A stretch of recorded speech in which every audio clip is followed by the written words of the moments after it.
Hi guys, this is Alea Jen and welcome back to my YouTube channel. So for today's video, prosesong pagdadaanan mo sa medical kung papunta ka dito sa Hong Kong. So ito lang yung mga experience ko and baka may ma-share kayo dyan na sa inyo. So you can comment down below. So yung sa akin is hindi ganun kahigpit yung medical ko sa Light and Hope. Hindi siya ganun kalala.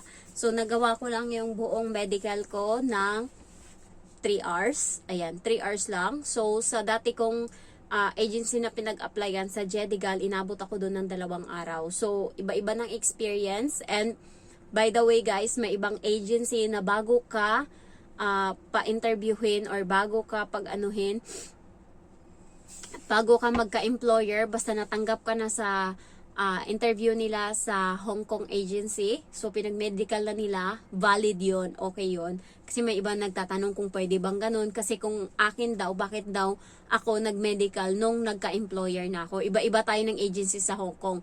May ibang agency sa Hong Kong na pag natanggap na sa kanila yung katulong or yung applicant, medical nila kaagad para pagka nalaman na may sakit or ano dyan, stop na kaagad yung process. Hindi na nila ibibigay or ipapa-interview sa amo tapos biglang may sakit pala. So ngayon, mag-aano na naman sila, mag-aasikaso na naman sila kasi kinuha na yan ng amo tapos nalaman may sakit. So kaya ang ginagawa ng ibang agency is pinapamedical muna bago isala ngayon. Pag na-clear, tsaka na nila pinoproceed, hinahanapan ng amo. Yung agency ko naman is iba.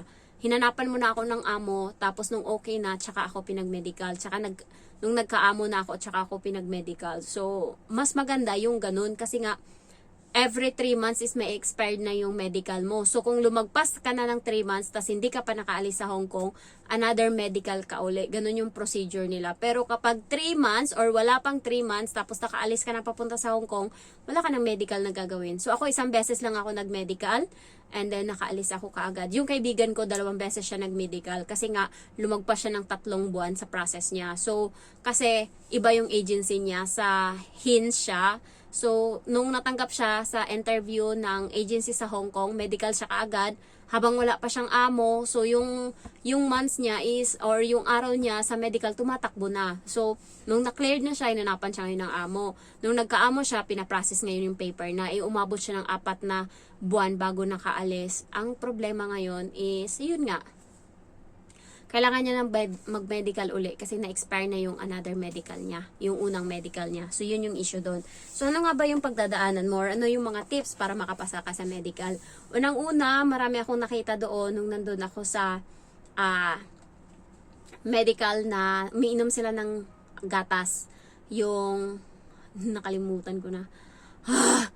Kakainom ko lang ngayon ng gatas na yun eh. Basta yung gatas na fresh milk, ayan. So, yun yung iniinom nila para ma-clear. Ang ako naman, diskarte ko dyan is inom ako ng tubig. Yun yung diskarte ko para yung ihi ko is lumabnaw. Kasi yung kapatid ko, may UTI siya. Kasi nga, hindi siya mahilig sa tubig. Tas nung medical niya na, hindi pa siya uminom ng tubig para maging ma-okay yung ihi niya. So, yun yung problema. And then, pagdating ko doon, maraming umiinom ng Alpine. Ako, hindi. Kasi, iba yung tiyan ko kapag fresh milk yung iniinom ko. Nag-alboruto siya. So, hindi ako uminom. Basta tubig lang ako. And, medical ko ngayong araw. Nung gabi, nag-fasting na ako hanggang umaga. So, paggising ko, wala akong kinain. Tas, diretso medical. Kaya, pabor din sa akin, natuwa din yung agency sa akin kasi nga, dumiretso ako sa agency ng anong oras na yun, alas 12 na ata or alas 10 ng umaga. Tinanong ako, gusto mo na mag-medical ngayon? Sabi ko, opo. Sabi niya, kumain ka ba? Sabi ko, wala akong kinain. Okay, tubig lang yung ininom ko. Sabi niya, okay na yan. Sabi niya, ang galing naman nito, hindi pa kumain, nagpunta na dito. So, alas 10 ng umaga, wala pa akong kain, diretso ako sa agency, nag-report ako ng bayad ako. Kaya diretso ako agad medical. Kaya mabilis lang ako nakaalis kasi nga, inaasikaso ko talaga yung mga papel ko. So, pagpunta ko doon sa medical, kinuha na muna ako ng dugo. Yan yung nakakatakot talaga para sa akin yung dugo, yung kuhanan ako ng dugo.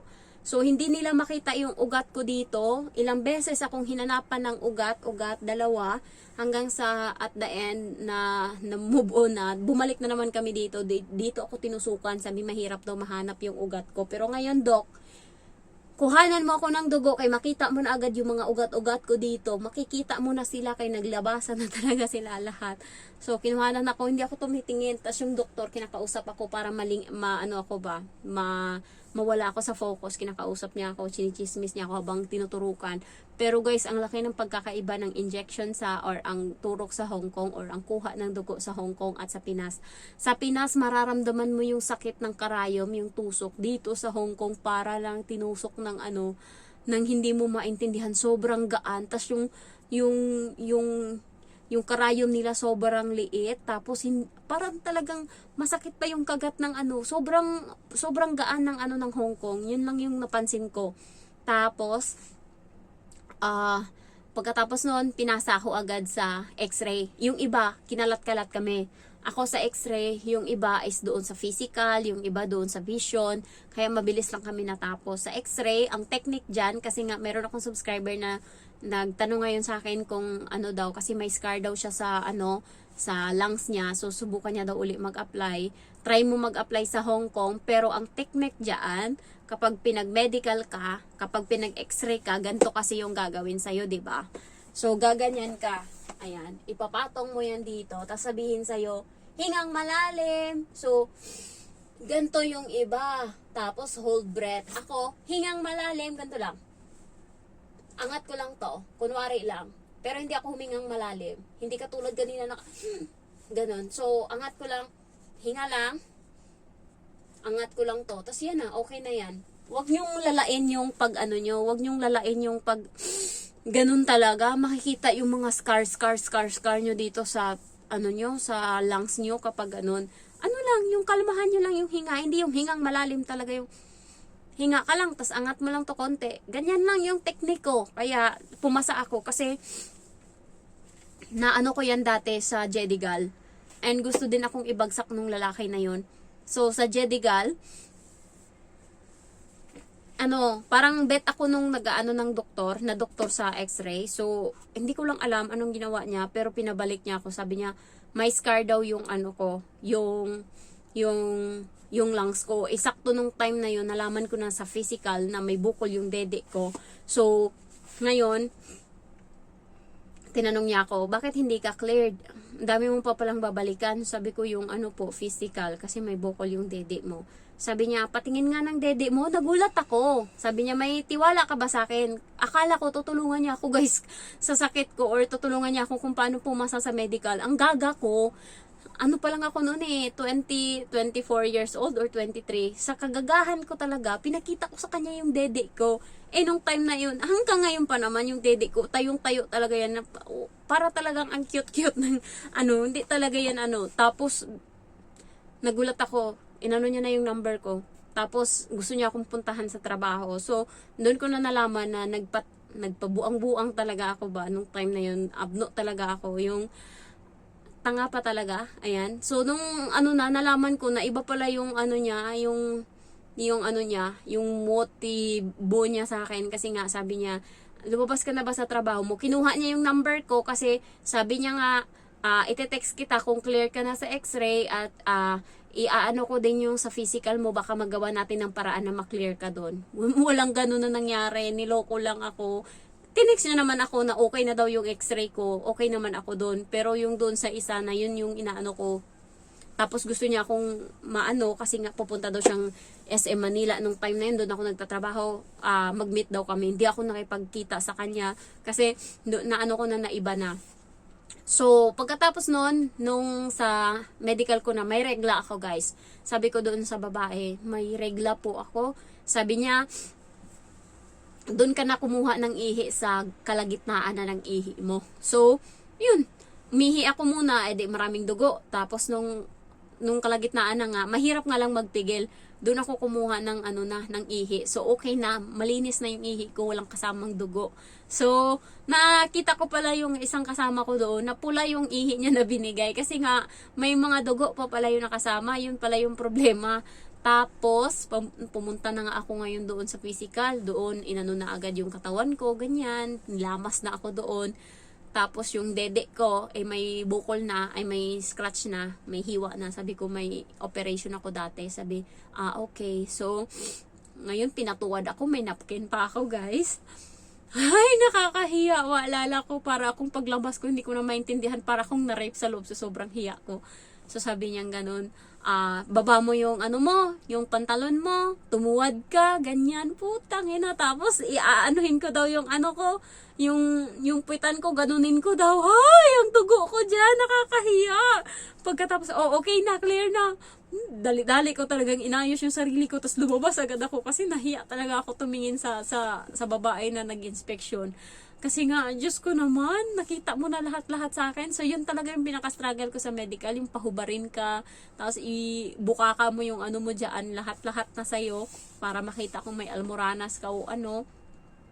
So, tapos nun sa vision naman, may grado talaga ako. Kahit yung ngayon, yung mata ko may grado yan. Nasa 200 na ata. Meron akong salamin dyan. So,